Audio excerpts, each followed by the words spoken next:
সদৌ অসম ছাত্ৰ সন্থা, অসম উন্নতি সভা আৰু অসম সেনাৰ আহ্বানত সোণাৰীত ড্ৰাগছ বিৰোধী সজাগতা সমদল মাৰাত্মক ড্ৰাগছৰ ব্যৱসায়ী তথা সেৱনকাৰীৰ বিৰুদ্ধে মঙলবাৰে সোণাৰীত সদৌ অসম ছাত্ৰ সন্থাৰ চৰাইদেউ জিলা সমিতি, অসম উন্নতি সভাৰ জিলা সমিতি আৰু অসম সেনাৰ জিলা সমিতিৰ উদ্যোগত তথা সোণাৰীবাসী ৰাইজৰ সহযোগত নগৰখনৰ ভাগৱতী প্ৰসাদ বৰুৱা সোঁৱৰণী উচ্চতৰ মাধ্যমিক বিদ্যালয়ৰ খেলপথাৰৰ পৰা নগৰখন সমদলেৰে এই প্ৰতিবাদ সাব্যস্ত কৰে। এই সমদলত ড্ৰাগছ বিৰোধী বিভিন্ন শ্লোগানেৰে নগৰখনত তীব্ৰ প্ৰতিবাদ জনাই সমদল বাহিৰ কৰা হয়। আজি আমি ৰাজ্যজুৰি আজি সদৌ অসম ছাত্ৰ সন্থা, অসম উন্নতি সভা আৰু অসম সেনাৰ আহ্বানত আজি ড্ৰাগছ বিৰোধী সজাগতা সমদল আমি কাৰ্যসূচী ৰূপায়ণ কৰিছোঁ। কাৰণ উঠি অহা নতুন প্ৰজন্মৰ সুৰক্ষিত ভৱিষ্যতৰ কাৰণে অসমৰ পৰা ড্ৰাগছ মুক্ত কৰিলে অসম ড্ৰাগছ মুক্ত হ'ব লাগিব। কাৰণ উঠি অহা নতুন প্ৰজন্মই আচলতে এই ড্ৰাগছ মুক্ত হ'বই লাগিব। কাৰণ বৰ্তমান সময়ত অসমত ড্ৰাগছৰ যি অবাধ প্ৰচলন, এই অবাধ প্ৰচলনে আচলতে এই বিষয়টো আচলতে অতি ভয়াৱহ হৈ পৰিছে। বহু পৰিয়ালে আচলতে পৰিয়ালৰ জীৱনলৈ অমানিশা নামি আহিছে, দুশ্চিন্তাত পৰিবলগীয়া হৈছে। গতিকে আমি আজি পুনৰবাৰ আজি আচলতে সেইকাৰণে আমি আজি সকলোৱে আজি এটা সজাগতা সৃষ্টি কৰিব বিচাৰিছোঁ।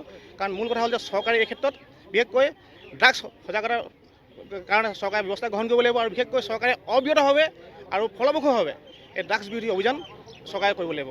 তাৰ লগে লগে যিসকল ড্ৰাগছ যোগানধাৰী, এই যোগানধাৰীসকলক দৃষ্টান্তমূলক শাস্তি প্ৰদান কৰিব লাগিব আৰু ড্ৰাগছ অহাৰ যি উৎস, এই উৎস বন্ধ কৰিব লাগিব। গতিকে আজি পুনৰবাৰ আমি এই সমদলৰ যোগেদি আমি সকলো পক্ষকে আমি এই ড্ৰাগছৰ ওপৰত আমি সজাগতা বৃদ্ধি কৰিবৰ কাৰণে আমি কাৰ্যসূচী ৰূপায়ণ কৰিছোঁ আৰু গতিকে আমি সকলো ৰাইজৰ আমি সহযোগিতা বিচাৰিছোঁ।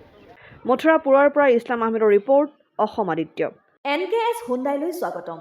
নৰ্থ ইষ্টৰ প্ৰথম GDSI 2.0 ফিচাৰ্ছ ডিলাৰ হৈছে NKS হুণ্ডাই। অত্যাধুনিক সা সুবিধাৰে তৈয়াৰী মষ্ট আপডেটেড হুণ্ডাই ডিলাৰ এতিয়া ডিব্ৰুগড়ত। আমাৰ NKS হুণ্ডাই ডিলাৰত open sales consulted room, customer ৰুমৰ লগতে পুৰণি গাড়ীৰ এক্সচেঞ্জ ফেচিলিটিও ৰখা হৈছে। ইয়াত চেলছৰ লগতে ছাৰ্ভিচ ছেক্টৰৰ সুন্দৰ সুবিধা আছে। প্ৰয়োজনীয় সকলো এডভান্স টুলছ, হুইল বেলেন্সিং, এলাইনমেণ্টৰ অত্যাধুনিক machine, post hydraulic lift, fully trained man পাৱাৰৰ লগতে nitrogen gas filling facility, fully automatic car washer ফেচিলিটিও আছে।